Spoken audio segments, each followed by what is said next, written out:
God is not someone who wants to spoil our fun, but he wants us to enjoy a relationship with him forever.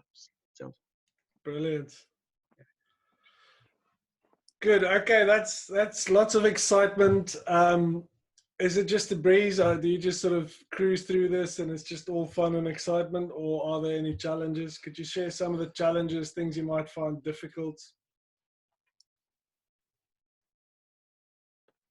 Yeah, I think one of the things that I find most difficult is just crossing. Rico Tice calls it the pain line, and just how do I go from a mum in the playground who our kids are friends, so we've naturally just chatted.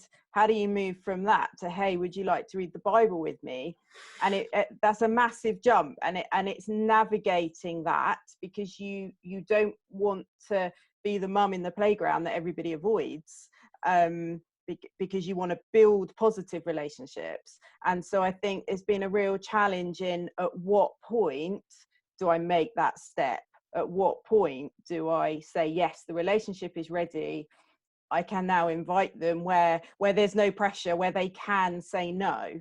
And so I think that's been a real challenge, and something that I think I've just had to pray through a lot, and pray that God would give the right opportunities, and give me the right attitude. Yeah, I think that's been the biggest challenge for me. Anyone else find inviting a bit of a challenge? Just by a show of hands. It is a challenge, isn't it?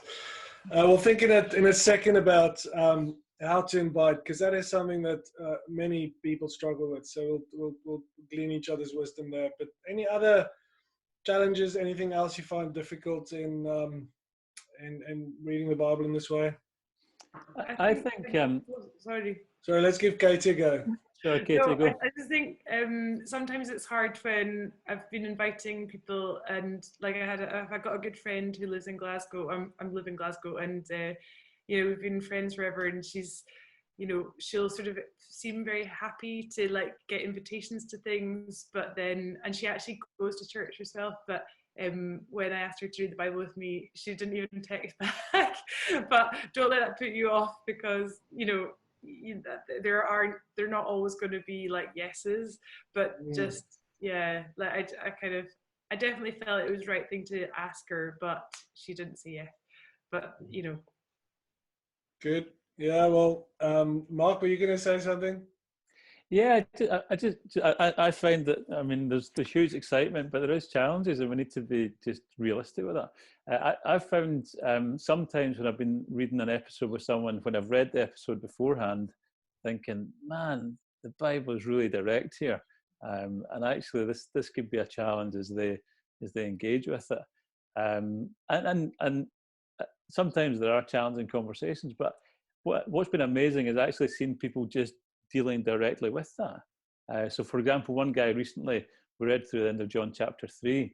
It's very clear, either you believe and you're in God's family, or you don't and you're outside.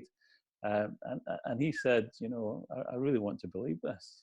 So there's challenges in the sense that the Bible is direct. It's direct to me, and it's direct to my friends. But yeah, that's something I think that's important that we face up to and say, well, that's the gospel.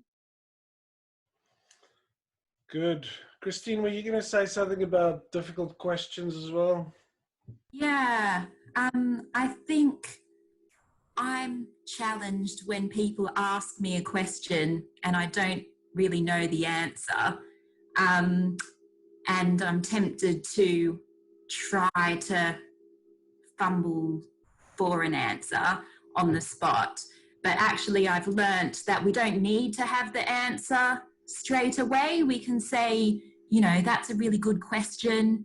I don't know the answer right now, but I can have a think about it and look into it and come back to you next time. And there's no shame in that. And I've, looked into things afterwards, or asked another Christian for their wisdom on it.